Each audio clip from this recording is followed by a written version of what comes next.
Hello there, welcome back to another update on the Bandai Resistance X Wing. This is a 1/72 scale model.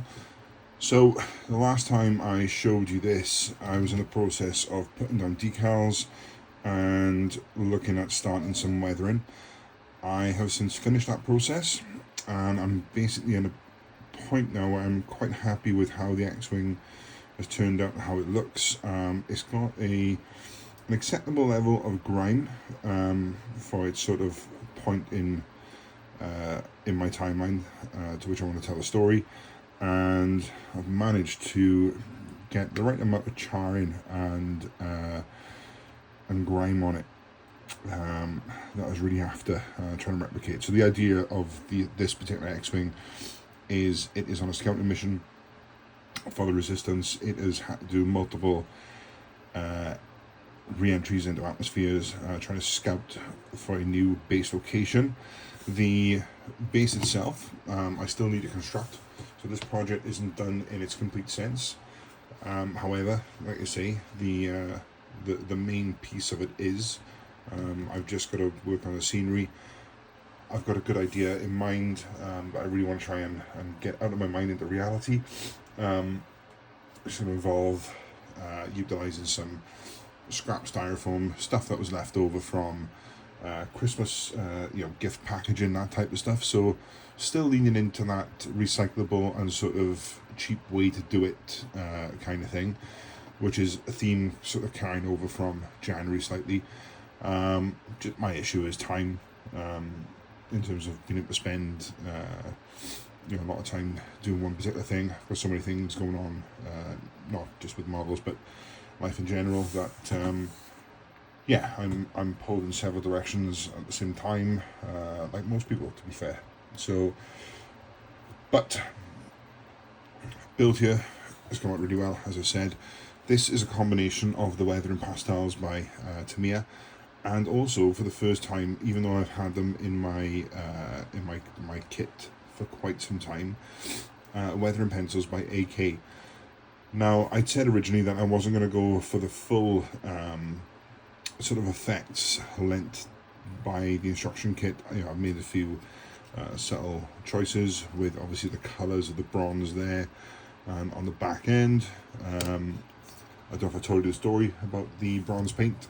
The little tub actually exploded, and I've ended up having to paint a wall this way, that way, and that way. Yep, tiny 70mm pot. Popped and went everywhere. I couldn't believe it, and unfortunately it dried really quickly in the walls, which I ended up having to sand back and patch paint, which obviously was time that I was not hoping to spend doing that rather than working on this, so it is what it is. The Weathering Pencils by AK are fantastic, fantastic thing. I bought them, and like I say, and just never used them, and initially I wasn't sure what you needed to do to actually utilise them properly. Turns out you need to have a matte coat on your model, not gloss.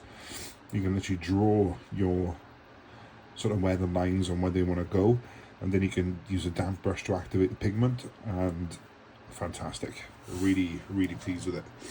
The Tamiya stuff dried out as well. Just for reference, I'll grab one now. So I've got it in shot for the camera.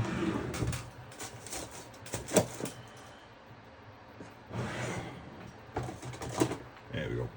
So these things, excuse me, I think I've got a bit of a cold coming. So these things are dried out quite badly. Again, they've revived a little bit, but what I found is if you squirt some makeup remover onto them, it reactivates the pigment, and you can actually get a good bit of use out of them. Weirdly though, it doesn't seem to work so well on the silver for some reason. I'm not sure why. I may try some IPA on that one, but nothing seemed to really work on that one just yet, so don't know what's going on there, whether there's something in that pigment that it just doesn't like. I'm not sure, so it is what it is, but still didn't really stop me from getting the desired effect that I was after. I even managed to get some burnt metal onto the exhaust tips there on the engines, just to really highlight the fact that this thing has been an absolute workhorse to try and scout the location for the Rebels. So that is it, guys. That is the completed X-Wing. Stay tuned. Like I say, I'm really excited for the diorama that this piece is going to be involved with. But in terms of a nice, quick, simple build, and again, this was a second-hand kit I picked up on eBay for something like £12. You know, really cheap.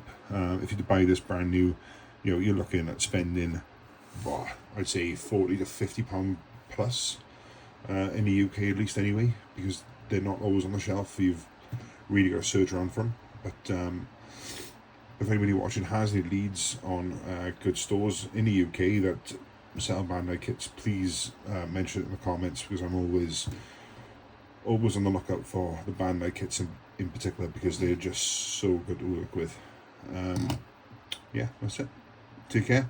See you on the next update.